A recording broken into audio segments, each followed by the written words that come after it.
허리에 띠를 메고 등불을 밝혀라. 주인이 결혼잔치에서 돌아와서 문을 두드릴 때 곧 열어주려고 기다리는 사람과 같이 되어라. 주인이 와서 볼 때 깨어있는 종은 복이 있다. 내가 진정으로 너희에게 말한다. 주인이 스스로 허리를 동이고 종들을 식사 자리에 앉힌 다음 곁에 와서 종들을 섬길 것이다. 주인이 밤중이나 새벽에 오더라도 깨어있는 종들이 있다면 그 종들에게 복이 있을 것이다. 이것을 기억하여라. 만일 집주인이 도둑이 드는 시간을 한다면 집에 도둑이 들지 못하도록 할 것이다. 너희도 준비하여라. 인자는 너희가 생각지도 않은 때에 올 것이다. 베드로가 말했습니다. 주님, 이 비유는 우리를 위해 말씀하신 것입니까? 모든 사람에게 하신 것입니까? 주님께서 말씀하셨습니다. 누가 신실하고 지혜로운 종이겠느냐? 주인이 그 종에게 다른 종들을 맡기면 제때에 양식을 나누어 줄 일꾼이 누구겠느냐? 주인이 돌아와서 볼 때에 맡겨진 일을 하고 있는 종은 복이 있다. 내가 진정으로 너희에게 말한다. 주인이 자신의 모든 재산을 그에게 맡길 것이다. 그러나 만일 종이 속으로 주인이 돌아오려면 멀었다고 생각하고 남녀 종들을 때리고 먹고 마시며 술에 취해 있다면 미처 생각지도 않고 알지도 못한 때에 그 주인이 돌아와 그를 몹시 때리고 믿음이 없는 자들이 있는 곳으로 보낼 것이다. 주인의 뜻을 알고도 그 뜻에 따라 준비하지도 행하지도 않은 종은 많이 맞을 것이다. 그러나 알지 못하고 매맞을 짓을 한 사람은 적게 맞을 것이다. 많이 받은 사람에게는 많은 책임이 요구되고 많은 것이 맡겨진 사람에게는 많은 것이 요청된다. 우리 다시 한번 하나님 앞에 영광과 감사의 박수 올려드리도록 하겠습니다. 주일 3부 예배에 오신 여러분들 주의 이름으로 환영하고 축복합니다. 특별히 오늘 서울드림교회를 처음 찾아주신 분들 환영하고요. 끝난 다음에 그냥 돌아가지 마시고 커피숍에 내려가시면 안에 조그만 유리방이 준비되어 있습니다. 거기에 잠깐 내려오셔서 저희들과 함께 인사하시고 기도하시고 교회에 대해서 잠깐 안내받고 돌아가실 수 있게 되기를 바랍니다. 우리 가슴에 손을 얹고 믿음을 고백하고 하나님 말씀 듣도록 하겠습니다. 따라해 주시면 감사하겠습니다. 하나님은 나를 사랑하십니다. 나는 그 사랑 안에 있습니다. 하나님은 오늘 나에게 말씀하실 것입니다. 그 말씀에 능력이 있습니다. 그 말씀에 생명이 있습니다. 나의 마음을 하나님께 열겠습니다. 나의 생각을 예수님께 집중하겠습니다. 들은 만큼 변합니다. 들은 만큼 행복해집니다. 저는 오늘 굉장히 다루기 힘든 주제에 대해서 잠시 생각을 나누려고 합니다. 바로 예수님의 재림이라고 하는 주제인데요. 보통 사람들이 예수님의 재림을 얘기하면 제일 궁금해하는 것이 언제 그 일이 있을 것이냐라는 부분입니다. 근데 그 호기심은 대단히 잘못된 호기심입니다. 왜냐하면 성경은 이 부분에 대해서 굉장히 명확하게 우리에게 설명을 해줍니다. 그 때와 시기는 아무도 알 수 없다라고 얘기를 합니다. 예수님까지도 그 때에 대해서는 아버지 외에는 알 수 없다라고 말씀을 해 주셨습니다. 그러니까 너무 궁금해하지 않게 되기를 바랍니다. 모르는 겁니다. 아무도 알 수 없습니다. 예수님도 모르는데 우리가 어떻게 알겠습니까? 오직 아버지만 아시고 계시는 거기 때문에 누가 혹시 안다라고 하는 사람이 있으면 100% 거짓말인 겁니다. 이단인 겁니다. 속지 마시기 바랍니다. 예수님께서 언제 재림하실지 우리들은 절대로 알 수 없고 그것은 하나님께서 우리에게 허락하신 일이 아닙니다. 관심 끄시기 바랍니다. 또 두 번째, 재림에 대해서 생각할 때 사람들이 이 오해를 하는 부분 중에 숫자를 말하는 사람들이 있습니다. 특별히 계시록에 나와 있는 14만 4천이라고 하는 그런 특정한 숫자를 꺼내서 이 숫자 안에 들어야 재림에 같이 동참할 수 있는 거다라고 사람들을 공포심을 조장하는 거죠. 어떻게 얘기를 하는 거냐면 너 14만 4천 안에 들었어? 못 들었지? 확신 있어? 14만 4천인 거 확신할 수 있어? 어떻게 알아? 우리한테 오면 알 수 있어. 우리에게 속한 사람들이 14만 4천인 거야 라고 얘기를 하는 사람들이 있습니다. 110% 거짓말장애들입니다. 200% 이단입니다. 그런 소리 하면 말도 섞지 마시기 바랍니다. 쳐다보지도 않고 그냥 뭐 됐습니다라는 얘기지도 않고 그냥 무시하고 침 뱉고 그냥 돌아서시면 되는 겁니다. 사실은 성경은 이단에 대해서 문도 열어주지 말라고 합니다. 여호사 목사 굉장히 이상하고 무례한 사람입니다. 절대로 아닙니다. 여러분의 영혼이 상합니다. 뭐 숫자를 얘기하면서 이상한 공포 분위기를 조성하는 사람들의 얘기에 속지 않게 되기를 바랍니다. 또 어떤 사람들은 예수님의 재림이라고 하는 사건을 굉장히 심볼릭한 교훈적인 사건으로 해석을 하려고 합니다. 무슨 얘기냐면 예수님의 재림이 역사적인 사건이 아니고 다 교훈을 주기 위해서 예수님께서 다시 온다고 말씀하신 거야. 똑바로 살려고. 봐, 예수님께서 2000년 전에 다시 오신다 그랬잖아. 근데 2000년 지났잖아. 안 오셨잖아. 2000년 동안 예수님을 믿는 성도들은 주님 다시 오실 거다, 주님 다시 오실 거다 얘기했잖아. 근데 안 오셨다나. 그게 무슨 얘기야? 이게 심볼릭한 거야. 그거를 문자적으로 해석을 하고 예수님 다시 오신다고 생각하면 안 되는 거지. 평생 기다리다가 죽는 거지. 그러니까 우리가 죽으면 구원 받는 거야. 그러면 되는 거야 라고 생각하는 사람들이 계세요. 틀린 생각입니다. 여러분, 예수님의 재림에 대해서 생각하실 때 여러분들께서 잊지 않으셔야 될 것이 있습니다. 첫 번째는 뭐냐? 역사적인 사건으로 일어날 상황이다라는 거예요. 반드시 일어날 상황입니다. 그러나 그 사건이 언제 일어날지, 언제 일어날지에 대해서는 아무도 알 수 없다라는 것이죠. 그래서 준비하고 기다리는 것이 필요하다라는 것이 재림에 대해서 우리가 가져야 될 마음인 것이죠. 우리가 오늘 누가복음 12장의 흐름 속에서 예수님의 재림이라고 하는 주제를 생각할 수 있어서 굉장히 기쁩니다. 왜냐하면 누가복음 12장이 굉장히 현실적인 장이거든요. 현실과 깊이 관계를 가지고 있는 장이란 말이에요. 보세요. 예수님께서 자기 과시욕에 사로잡혀서 하나님을 잃어버린 바리새인들의 외식을 주의하라 라고 가르쳐 주셨어요. 또 하나님을 신뢰하고 하나님의 나라를 먼저 구함으로 이 세상의 재물에 마음을 뺏기지 않아야 되는 삶을 살아야 된다라는 것을 가르치시면서 그 마무리로 예수님의 재림에 대해서 설명을 해주시는 거예요. 너무 기가 막히죠? 여러분, 거짓 종교성을 어떻게 경계할 수 있어요? 재림을 생각하시면 되는 거예요. 여러분, 세상을 사랑하고 돈을 신뢰하는 마음을 어떻게 경계할 수 있어요? 주께서 다시 오신다라는 것을 잊지 않으면 되는 거예요.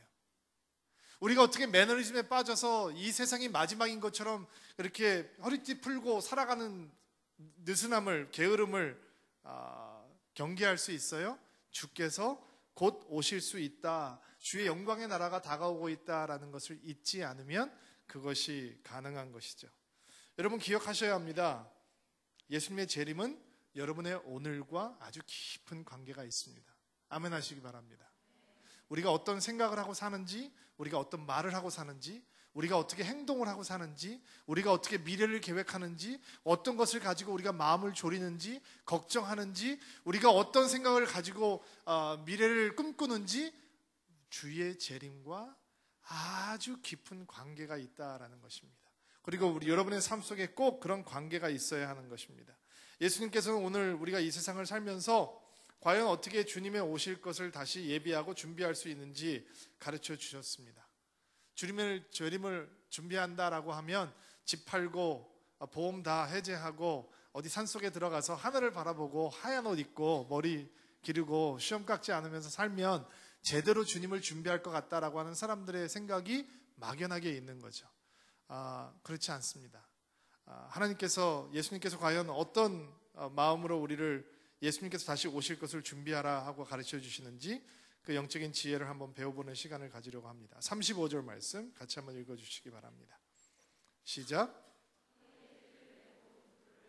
다시 한번 읽을까요? 시작. 허리에 띠를 떼고 주문을.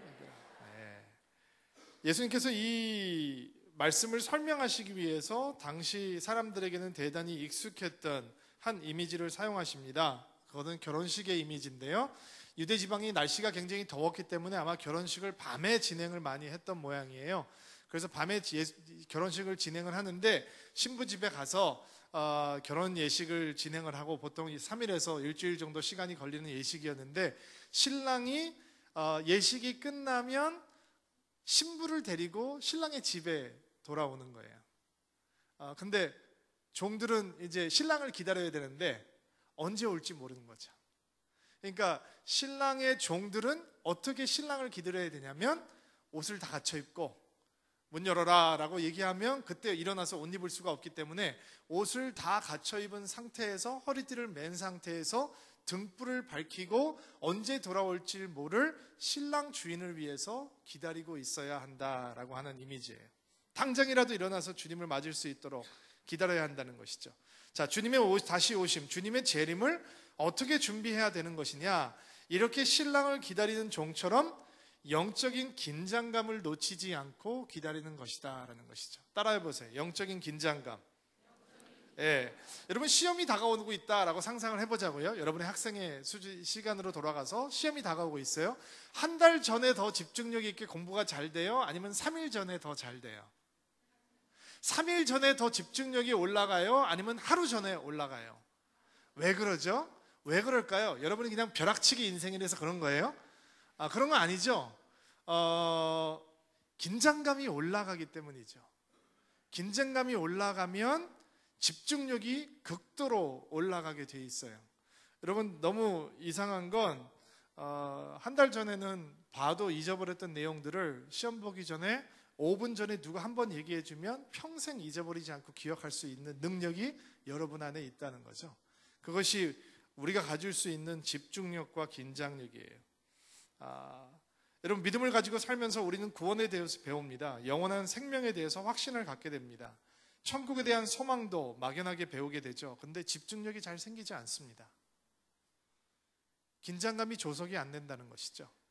근데 제가 목회를 하면서 하나님의 나라에 대해서, 천국에 대해서 주님을 만날 생각에 엄청난 집중력을 가지고 있는 무리의 사람들을 만나는 경우가 종종 있습니다. 누군지 아세요? 어떤 사람인지 궁금하시죠? 질병에 걸려서 그 끝이 이미 예견되어 있는 사람들입니다. 암에 걸려서 3개월 남았습니다. 이제 한 달밖에 못 사실 것 같습니다 라고 하는 시한부 인생으로 말을 듣고 있는 사람들은 하나님의 나라에 대해서 내가 가지고 있는 집중력보다 상대 안 되는 높은 집중력을 가지고 있습니다. 우리는 주님을 마주 대한다라고 하는 막연한 생각을 가지고 있습니다. 그렇죠? 여러분도 언젠가는 만나게 되겠죠? 사모하십니까? 라고 물어보면 여러분 분명히 사모한다고 대답하시겠죠. 그런데 그 사모함이 현실을 바꾸지 못합니다. 너무 이상하죠? 우리의 믿음이 우리의 영혼을 바꾸는데도 불구하고 우리 오늘의 임팩트를 주기에는 너무 집중도가 떨어지고 있다는 것이죠. 그런데 끝이 예견되어 있는 사람들을 만나보면 그렇지 않습니다. 그들은 매일 하나님을 만날 묵상을 한다는 겁니다. 그리고 그 묵상이 정말 그들의 머리끝부터 발끝까지를, 그들의 마음 깊은 곳까지를 다 감동할 만큼 현실적인 긴장감으로 집중력 있게 생긴단 말이죠. 저는 목사기 때문에 가끔 사람들에게 임종 예배를 드리는 경우가 있습니다. 임종을 앞둔 분들에게 드리는 예배죠. 보통 의식이 가물가물할 때 드리는 경우가 많기 때문에 대부분 임종 예배가 가족들을 위한 임종 예배가 되기 쉬운데 드물게 의식이 남아있는 상태에서 임종 예배를 드릴 때가 있습니다. 그리고 그분들이 숨을 거두기 전에 저하고 액츄얼리 눈을 맞추고 대화하는 상태까지 됐을 때 임종 예배를 드릴 때가 있습니다. 그리고 저는 항상 또 같은 얘기를 합니다. 할아버님, 할머님, 이제 곧 빛이 보일 겁니다. 그 빛을 따라가시면 거기 예수님이 기다리고 계십니다. 그럼 여러분 감동이 안 되죠? 그게 뭔 소린가? 근데 그분들은 눈물을 글썽이며 아멘 합니다. 주님 만나고 싶습니까? 물어보면 주님 만나고 싶습니다 라고 얘기합니다. 근데 그 감동 지수가 달라요. 주님 만나고 싶으세요? 네, 근데 내가 별로 감동이 안 돼. 별로 너무 젊으셔서. 그렇죠? 근데 임종배대에 가서 끝을 준비해 놓고 기다리는 사람에게는 엄청난 긴장감과 집중력이 있다는 것이죠. 근데 제가 여러분을 사랑하는 목사인데 그 영적인 긴장감을 그러면 막 병이 임할지어다, 질병이 막 떨어질지어다 이렇게 축복을 할 수는 없잖아요. 곰곰이 생각을 해봤어요. 그러면 하나님, 건강하게 사는 동안, 이렇게 행복하게 젊음을 누리면서 사는 동안, 건강을 누리면서 사는 동안, 그러면 우리의 집중력을 높일 수 있는, 하나님을 향해서 영적인 긴장감을 놓치지 않을 수 있는 길은 무엇이 있을까요? 생각을 해보았습니다. 그리고 깨달은 것이 있습니다. 참으로 이상한 사실은 우리 속에 삶의 고통과 고난이 임해오면, 어려움이 생기면 주님을 향한 집중도가 엄청 올라간다는 것입니다. 우리 삶이 편해지면 엄청나게 느슨해지지만 우리 삶 속에 어려움이 생기기 시작하면 우리는 하나님을 향해서 엄청난 영적인 긴장감을 가지고 생활하게 된다는 것입니다. 그렇다고 고통을 위해서 기도하실 필요는 없습니다. 고난을 위해서 여러분 하나님 앞에 매달릴 필요는 없습니다. 간간히 우리 삶 속에 등장하는 원치 않는 고통과 고난이 바로 하나님을 향해서 좀 더 깊이 집중할 수 있고 영적인 긴장감을 놓치지 않을 수 있는 축복의 통로가 될 수 있다는 것은 정말 우리가 이 땅에서 누릴 수 있는 작은 축복 중에 하나라는 것만 기억하시면 됩니다. 여러분, 긴장하고 사셔야 합니다. 근데 놓칩니다.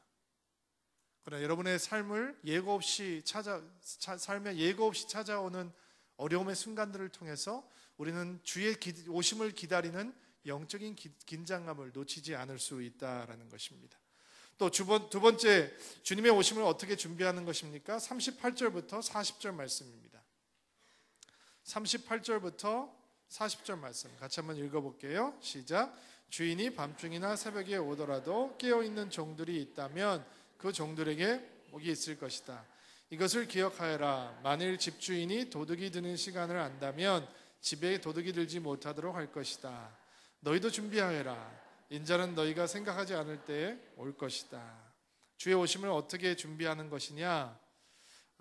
깨어 있음으로 준비해야 된다라고 예수님께서는 가르쳐 주고 계십니다.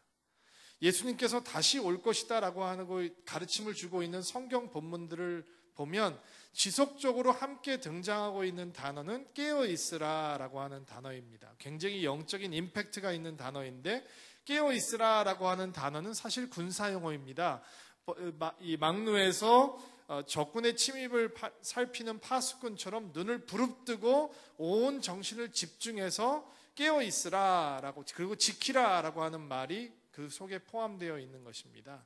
왜냐하면 예수님께서는 도둑이 오는 것처럼 예고 없이 생각지도 않은 것에 아는 때에 올 것이라고 말씀해 주셨습니다. 그래서 깨어있는 자만이 예수님을 맞이할 수 있는 것입니다. 여러분, 성경은 잠자고 있는 믿음이 있다라는 것을 우리에게 가르쳐 줍니다. 그리고 세상에 흠뻑 취해 있는 믿음은 잠자는 믿음이라고 성경은 이야기하고 있습니다. 세상의 화려함에, 육신의 편함에, 세상의 달콤함에 취해 있는 믿음들, 빠져 있는 믿음들은 쿨쿨 잠자고 있는 믿음이라는 것입니다. 잠자는 믿음은 예수님의 오심을 준비할 수 없습니다. 제 친구가 집에 도둑이 들었는데요. 왔다 간 다음에도 도둑이 들었는지 몰랐대요. 2층에서 자고 있었는데 1층에 도둑이 들었대요. 그리고 며칠이 지난 다음에 도둑이 들었다는 것을 알게 됐대요. 어떻게 알았냐면 경찰이 작물을 가지고 왔대요.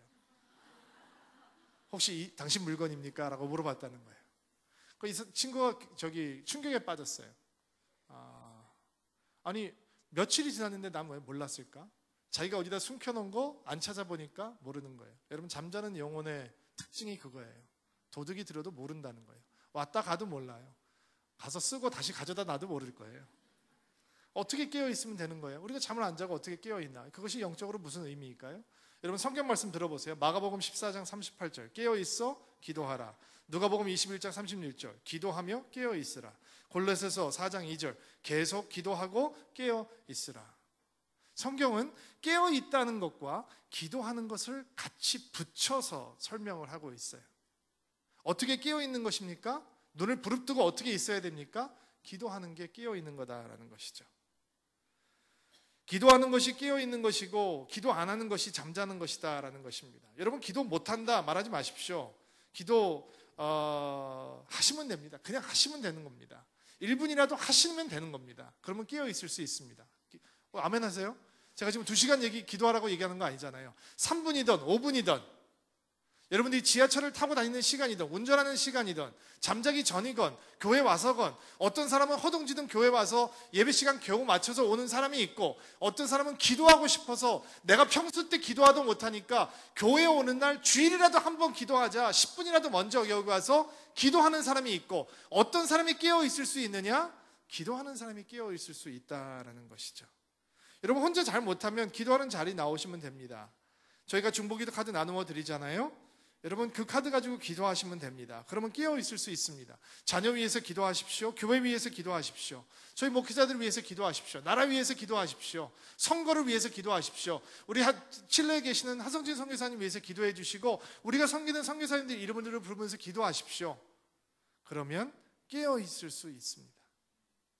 기도를 쉬면 잠자게 됩니다. 어떤 분들이 물어보더라고요. 금요 기도 집회 기도하라 그래서 왔는데 막 이렇게 좀 이렇게 시끄럽게 떠들고 기도하니까 방해가 돼서 기도 못 하겠다고. 여러분, 그 시간에 크게 안 하면 다 졸아요. 이렇게 큰 소리로 안 하면 다 존다고요. 목사들도 졸 거예요. 자, 기도합시다. 다 졸죠. 여러분, 기도를 하는 순간 우리가 영적으로 잠에서 깨어나기 시작하는 것입니다. 예수님께서 이런 답을 하고 가르침을 주고 계시는데, 베드로가 굉장히 엉뚱한 질문을 하나 던지죠. 41절 말씀입니다. 한번 읽어주세요. 시작. 베드로가 말했습니다. 주님, 이 비유는 우리를 위해 말씀하신 것입니까? 모든 사람에게 하신 것입니까? 아마 지금 이 예수님께서 하고 있는 말씀이 예수님의 제자들이라고 하는 특별한 사람들을 위한 말씀이다라고 하는 그런 특권 의식이 베드로에게 조금 있었던 것 같아요. 그래서 예수님께서 그의 생각과 사고를 바꿔주기 위해서 또 하나의 비유를 들어주시는 거예요. 비유의 내용은 이런 내용이에요. 주인이 많은 종들이 있어요. 근데 그 많은 종들 중에 한 종을 선택해서 이 다른 종들을 케어하고 먹이고 보살피는 임무를 허락해 주시는 것이죠. 그리고 주인은 떠나는 거예요. 근데 이 종이 열심히 봉사하면서 다른 종들을 섬길 수 있고, 또 이 종이 그 임무에 태만하고 먹고 마시고 놀면서 그 임무를 소홀히 할 수 있는 것이죠. 어떤 사람이 주인이 돌아올 때 칭찬을 받겠느냐? 어떤 사람을 주인이 기뻐하고 섬겨주겠느냐? 답은 너무나 당연한 것이죠. 베드로의 질문 속에 있는 특권 의식 속에서 예수님께서 가르쳐주고 있는 말씀은 이런 말씀이에요. 베드로야, 네가 정말 너네들이 특별하다고 생각하는구나. 그렇지 않아. 너네가 특별한 게 아니야. 너에게 주어진 사명이 특별한 거야. 너에게 주어진 소명이, 책임이 특별한 거야. 너희 스스로를 특별하게 생각하는 순간 너희들이 주어진 사명 때문에 그 게으고 악하는 종처럼 먹고 마시고 다른 종들을 함부로 대할 수밖에 없을 거야. 근데 그렇게 하면 안 되는 거야. 너희는 충성해야 되는 거야. 여러분, 생각해 보세요. 예수님께서 재림이라고 하는 것에 대해서 말씀하시면서, 가르치시면서 왜 인생을 좋은 청지기로 살아야 된다라는 것으로 결론을 맺고 계실까요? 지금 재림을 어떻게 준비해야 된다라고 가르쳐 주시면서 종이 맡은 일에 충성하는 것이 주인을 기쁘게 하는 일이다라는 것으로 왜 결론을 맺어 주시는 것일까요? 왜냐하면 예수님에게는 오늘을 충실하게 사는 것이, 오늘 나에게 맡겨주신 것을 충성스럽게 하는 것이 가장 확실하게 주의 재림을 준비하는 삶이기 때문에 그렇습니다. 나에게 주어진 일들, 나에게 주어진 환경 속에서 최선을 다해서 주님께 하는 것이 주님의 재림을 기다리는 삶이다라는 것입니다.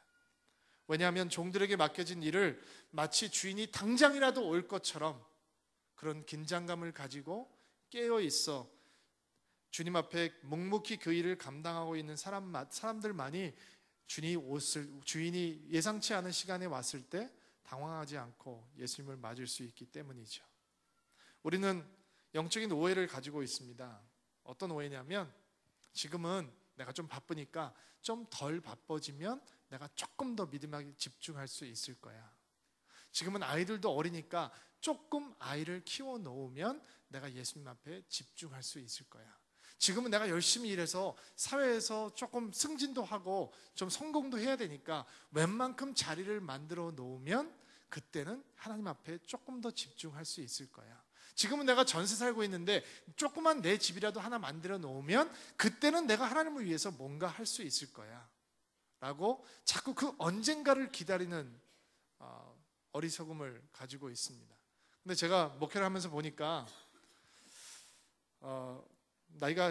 머리가 희끗희끗하신 분들이 저에게 와서 목사님 20년을 기다렸더니 아니 30년을 기다렸더니 그 언젠가가 오더군요 라고 간증하는 분은 한 번도 본 적이 없습니다. 오히려 반대로 이런 분은 많이 만나봤습니다. 목사님 교회를 40년을 다녔습니다. 근데 하나님을 위해서 아무것도 하지 못했습니다. 목사님 모태신자입니다. 근데 성경을 한 번도 못 읽어보았습니다. 이런 분들은 되게 많이 만나봤습니다. 사람들이 가지고 있는 영적인 게으름의 정체, 예수님께서는 그것을 알고 계셨습니다. 그리고 바로 오늘이 주의 재림을 기다리는 바로 그 시간이라고 가르쳐주고 계시는 것입니다. 옛 생각이 났어요. 설교 준비를 하는데 이번 주에 우리 여름 성경학교 이제 올스타 아이들이 진행을 했는데 선생님들과 전도사님 너무 수고했어요. 아이디어도 너무 좋더라고요. 하루는 아이들이 아침 오후에 물놀이를 갔는데 애들 가서 수영하니까 피곤하고 졸리잖아요. 그러니까 저녁에 집회를 해야 되는데 애들 저녁에 잘까봐 교회에다가 텐트를 다 깔았더라고요. 방마다 텐트를 치고 애들을 텐트 속에 들어가서 낮잠을 재우는 거예요. 와, 기발하다. 애들이 그 안에 가서 누워가서 저녁에 집회 잘 은혜스럽게 했겠죠. 제가 시애틀에 있을 때 저희 교회에서 5일 동안 보통 5일 동안 여름 성경학교를 진행했어요. 월요일 날부터 금요일까지 여름 성경학교를 진행하는데 제가 어렴풋하게 20불을 받았던 것 같아요. 여름 성경학교를 진행하려면 한 명당 한 150불에서 200불 정도 예산이 소요가 되는데 그냥 참가비를 20불을 받고 학생들을 받는 거예요.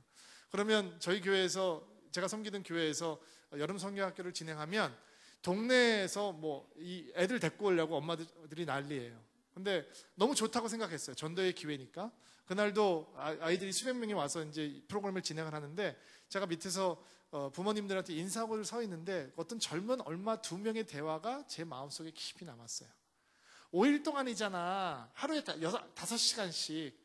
일주일에 20불이면 엄청나게 싼 거지. 우리 이제 가서 뭐하고 놀까? 그러니까 엄마들이 애하고 여름방학인데 씨름해야 되는데 애 안 키워보시는 분은 모르죠. 굉장히 힘들거든요. 근데 애가 귀찮게 하는 시간 5시간을 갖다가 빼서 일주일에 25시간의 자유시간이 주어졌는데 20불로 해결이 된 거니까 너무 싸잖아 하고 나가는 거예요. 제가 마음이 싹 상했어요. 과연 이렇게 해야 되는 건가 라고 생각이 들기도 하고 제가 혼란스럽더라고요. 근데 여름 성경학교를 진행하는데 또 다른 사람들의 모습도 보였어요. 자기가 다니고 있는 직장에서 휴가를 내서 20불짜리 싼 베이비시터를 위해서 떨구어 놓은 아이들이 하나님 만나게 하기 위해서 울고 땀 흘리고 기도하는 사람들.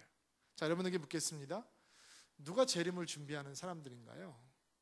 두 사람 다 재림에 대해서는 얘기하고 있지 않습니다. 생각도 안 하고 있습니다. 예수님께서 우리에게 가르쳐주고 있는 건 뭐냐면 오늘이 주의 오심을 준비하는 시간이라는 겁니다. 우리가 죽을 때가 되어서 그것을 준비하는 것이 아니라 주께서 언제 오시기 모르기 때문에 주께서 우리에게 맡겨주신 일을 최선을 다해서 충성스럽게 하는 바로 그 시간이 주의 오심을 준비하는 시간이다라는 것이죠. 어저께 헤비타트라고 하는 집 지어주는 선교 사역에 저희 교회 임직 훈련을 받고 있는 몇 분들이 참석을 하셨습니다. 우리 같이 겠던 우리 간사님께서 목사님 잘 마치고 해산합니다 라고 문자를 보내주시고 사진을 한 장 올려주셨어요. 사진을 보니까 어떤 분들이 가셨나 이렇게 해서 제가 확대를 해서 보니까 깜짝 놀랐어요. 헤비타트라는 게 이게 막 못 받고 노동하는 거잖아요. 근데 너무 나이 드신 분들이 몇 분 가신 거예요. 제가 막 걱정이 됐어요. 저분들 가시면 힘들 텐데. 좀 더 자세히 봤어요. 사진을 더 키워서.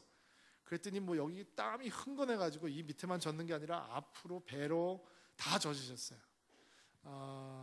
그리고 제가 이 말씀을 묵상하고 있었기 때문에 바로 그런 삶이 주의 오심을 예비하는 삶이에요. 저를 사랑해 주셨던 아버지 같은 교수님이 한 분 계세요. 그 교수님은 제가 목회자감이 아니라는 것을 알고 계셨어요. 그리고 저한테 그분은 사랑의 눈초리로 이렇게 말씀하셨어요. 너는 도움이 필요하다. 그리고 4년 동안 저를 얼마나 많이 돌봐주셨는지 몰라요. 그리고 큰 도움을 받고 저는 목회를 시작했습니다. 졸업을 하고 오랜 시간이 지난 다음에 친구들한테 그 교수님께서 파킨슨스 병에 걸리게 되었다라는 것을 듣게 되었습니다. 몸이 떨잖아요. 근육도 잘 마음대로 안 움직이고, 그리고 돌아가실 때가 얼마 안 남은 것 같다라는 얘기를 듣고 나를 목회자로 만들어뒀던 목사님을 얼굴 다시 한번 보고 손 한번 잡아드리고 싶어서 학교를 찾아갔습니다. 그리고 그때 목사님을 뵙고 그 강의실 뒤에 앉아 있었는데 강의를 들을 때 그 후배들의 모습을 제가 기억해요. 그분 클래스가 어렵거든요. 그래서 반은 졸아요. 알아듣질 못하니까 조는 거죠. 근데 너무 또 똘망똘망한 눈초리로 애들이 다 쳐다보고 있는 거예요. 그리고 그 후배들한테 제가 물어봤죠. 그러니까 잘 수가 없다는 거예요. 왜냐면 목사님께서 파킨슨스 병에 걸리셔서 가끔씩 왔다 갔다 하다가 근육이 마음대로 안 되니까 그냥 넘어지신대요. 그러니까 막 넘어지시면 그 강의장이 눈물바다가 된다는 거예요. 근데 어떻게 자겠어요? 그럼 말도 잘 못하세요. 너무 책을 쓰는 것처럼 말하시는 분인데 버릴 말이 없는 교수님이신데 이 근육이 잘 안 돌아가니까 너무 어눌하게 설명을 하신다는 거예요. 저는 목사님하고 앉아서 잠시 기도하면서 그분의 마지막 축복 기도를 받고 싶어서 무릎을 꿇고 기도하는데 그분이 저에게 안수하시면서 기도를 하는데 무슨 말인지 잘 알아듣지도 못하겠는 거예요. 저는 혼자 이렇게 생각했어요. 아니 이렇게 말도 잘 못하시는데 끝까지 강의를 하셔야 되나? 근데 어떤 삶이 재림을 준비하는 삶이냐? 그냥 여러분에게 주어진 사명을 끝까지 다 하는 것. 여러분 학생이면 끝까지 공부를 열심히 하는 것. 여러분이 주부면 남편이 아무리 미운 짓 하고 늦게 들어와도 그 남편을 위해서 따뜻한 밥 한 그릇을 내어놓는 것. 여러분이 직장을 다니는 사람이면 여러분이 최고로 충성하는 일꾼이 되는 것. 여러분이 학생을 가르치는 선생님이면 아이들이 배우기 싫어서 좋아라도 시간 때우고 싶어도 그들에게 뭔가 전해주고 싶어서 최선을 다하는 것. 여러분이 기업을 하는 사람이면 고용을 창출하고 이 땅에 그 기업을 통해서 하나님의 영광이 드러날 수 있도록 마지막까지 최선을 다하는 것. 그것이 주님의 재림을 준비하는 아름다운 삶이라는 것을 예수님께서 가르쳐주고 계신 것입니다. 성경은 주님께서 다시 오신다라고 말씀합니다. 그리고 또한 예수님께서는 그것을 위해서 우리가 특별하게 살 필요가 없다라고 말씀하고 계시는 것입니다. 여러분, 오늘을 특별하게 살면 재림을 특별하게 준비할 필요가 없는 것입니다. 언젠가는 우린 주님 앞에 서게 될 것입니다. 그리고 언젠가는 주님께서 다시 오시게 되겠죠. 여러분 상상을 보았습니다. 주님께서 다시 오십니다. 여호수아 이제 올라와. 근데 하나님께서 내 모습을 보시고 미안하다. 너 준비가 안 됐구나. 조금 이따 다시 올게. 한다면 얼마나 당황스럽겠습니까? 여러분 오늘을 주를 위해서 사시기 바랍니다. 여러분은 이번 주에 여러분의 삶의 현장으로 다시 돌아가실 것입니다. 거기에서 주님이 당장 오실 것처럼 멋지게 사시기 바랍니다. 멋지게 기도하시기 바랍니다. 멋지게 예배하시기 바랍니다. 바로 그곳에 주의 재림을 기다리고 소망하는 믿음이 숨겨져 있는 것입니다. 같이 한번 기도합시다. 주님, 우리에게 주어진 오늘이라고 하는 시간, 주의 재림을 기다리는 시간으로 살 수 있는 은혜를 허락하여 주시기 원합니다. 부끄럽지 않은 삶을 살 수 있도록 도와주시고 주님 보시기에 멋진 삶을 살 수 있도록 도와주옵소서. 우리의 눈이 믿음의 주시어 온전케 하시는 주를 바라보게 하옵소서. 예수님의 이름으로 기도하옵나이다.